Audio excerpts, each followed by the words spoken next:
Automerkkikerhoja on maailmalla ja maassamme vaikka millä mitalla. On Mersua, Volkkaria, Toyotaa ja totta kai Opelia. Opel Club Finlandin toiminnassa on Turun seudulla aktiivisesti mukana noin 20 henkilöä. Mikä ihme Opeleissa kiinnostaa? Mitä kaikkea Opel-kerholaiset puuhaavat? Ja mitä kaikkea tarttui mukaan Saksasta, jossa järjestettiin maailman suurin Opel-kokoontuminen? Otetaanpa selvää.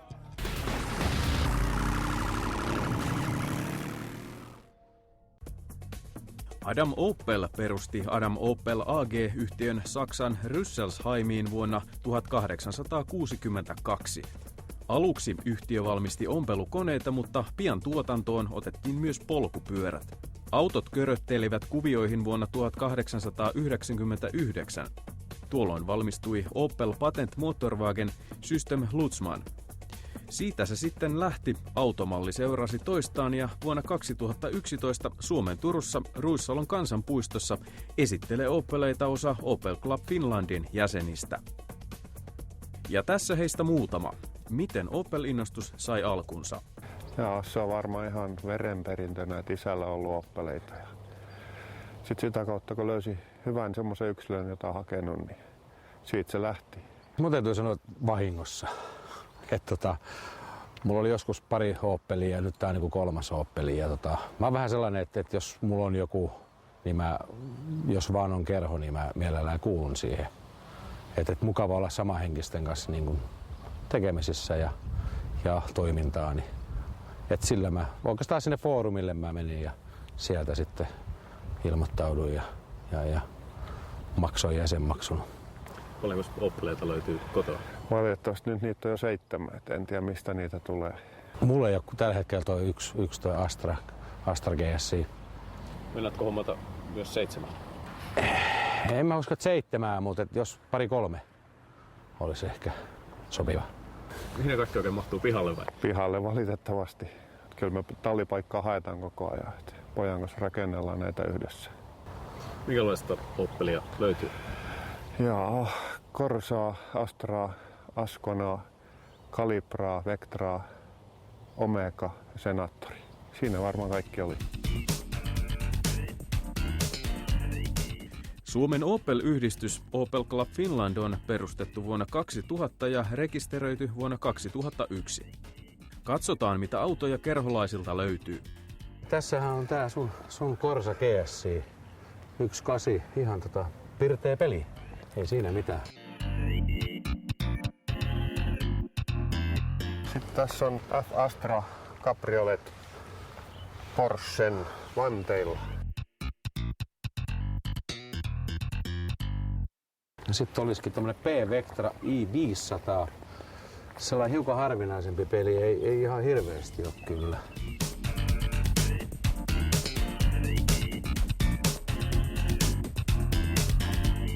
Tässä olisi 92-mallinen Astra 2-litrainen GSI.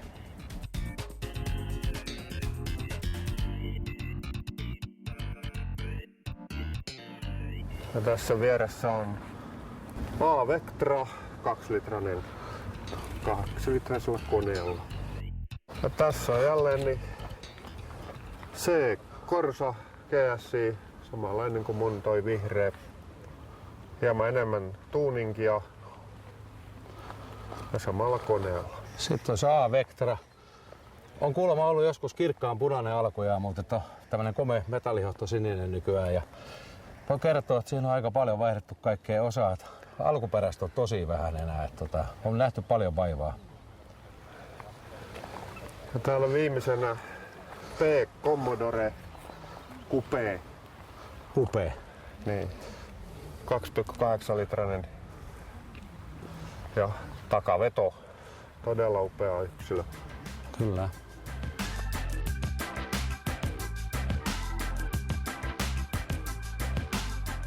Piti saada avoauto ja etsisin kaikki, mitä Suomessa oli myynnissä tuossa viime keväänä. Ja kriteerit oli se, että sähkökatto ja täytyy olla Astra avo, kun tässä ei ole turvakarta. Ja että saa niin oikea avoauto. Ja sitten löytyisi Tampereelta käytettynä tämmöinen, niin päästiin siitä kauppoihin vielä hyvin. Niin.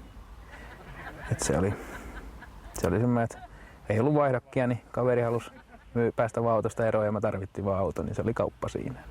No minkä takia just sanoit, että Astra oli yksi kriteeri? Minkä takia? Opeli, Avo.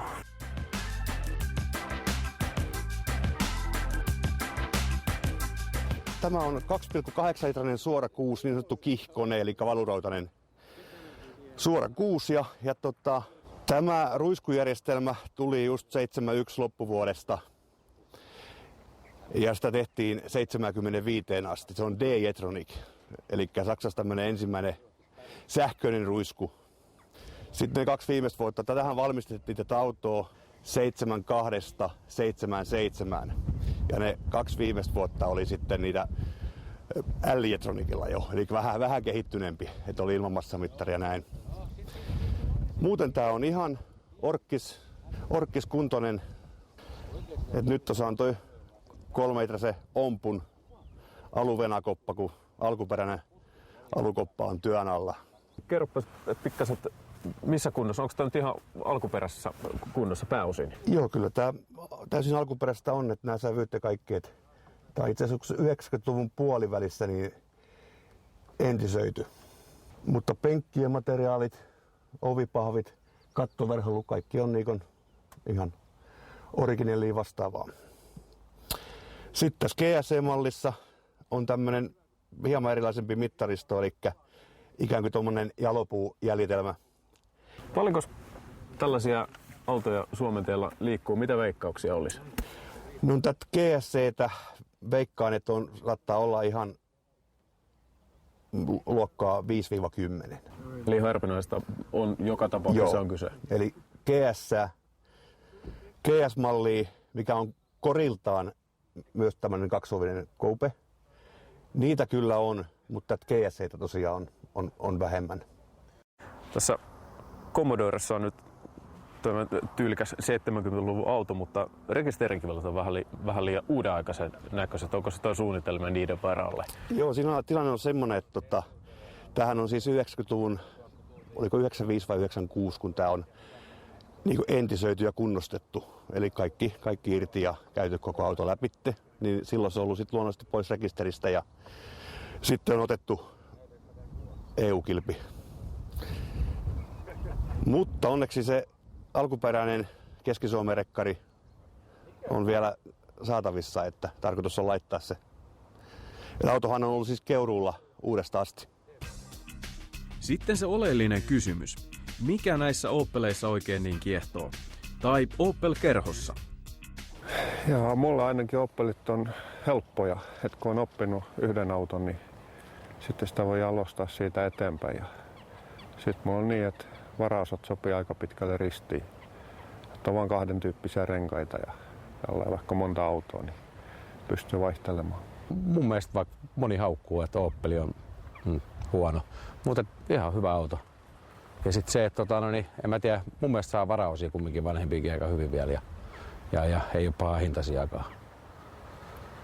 Ja edustuskin on hyvä täällä Turun alueella Opelilla.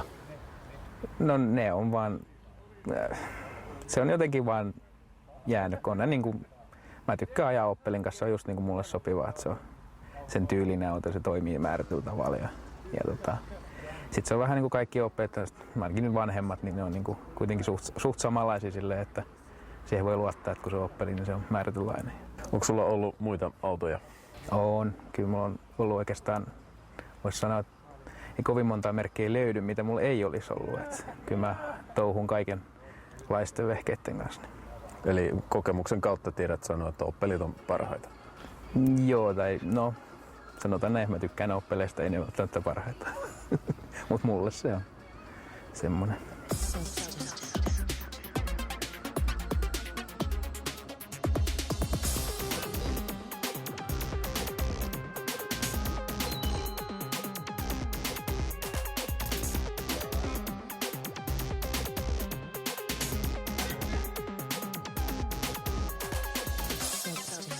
Yhteistoimintaa piisaa, on saunailtoja ja kokoontumisia. Osa porukosta kotiutui juuri Saksasta, jossa järjestettiin suuri Opel-kokoontuminen. No me oltiin tuolla Saksassa, Osserslebenissä Saksassa ja Meitä oli täältä, Turun alueelta, oltiin Mekarin kanssa kahdesta hänen senaattorilla. Meillä oli yksi asuntoauto siellä ja 7 meitä oli henkilöautoa. Joo.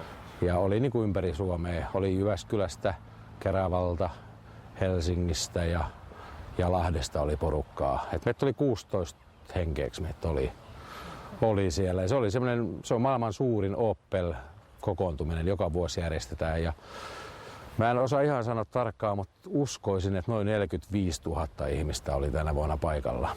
Kelit oli huonommat kuin viime vuonna, vähän satoja sellainen, että ehkä karsi hiukan porukkaa, mutta paljon oli porukkaa. Mitenkäs teidän matka sinne sujuu? Oliko kommelluksia? Kaikkea pientä sattui, että yksi auto jäi nyt Puolaan. Se oli hiukan liian uudella koneella lähdettiin liikenteeseen. Ja kyllä tuossa omassakin aina löytyisi kaiken näköistä. Ilmastoinnin aine tuli ulos heti alussa. Niin oli hieman lämmin sitten, kun parhaimmillaan lämpötila nousi yli 30 asteen. Sieltä selvittiin sitten hengissä kuitenkin takaisin. Kyllä.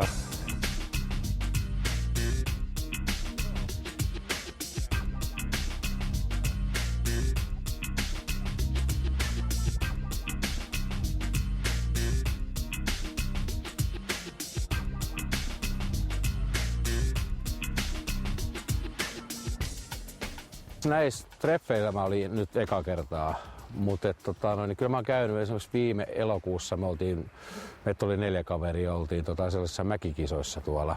Ja niin kun, ne on ihan yleisiä teitä, mutta ne on tietysti suljettu. Siellä on aika kovaa kalustoa, se on oikein semmoinen, kun ne ajaa sarjaa niin siellä oltiin. Ja sitten me oltiin helmikuussa, me oltiin viimeksi Bremenissä, niin oltiin Classic Car Showssa. Ja nyt on tarkoitus lähteä taas elokuussa sinne mäkikisoihin.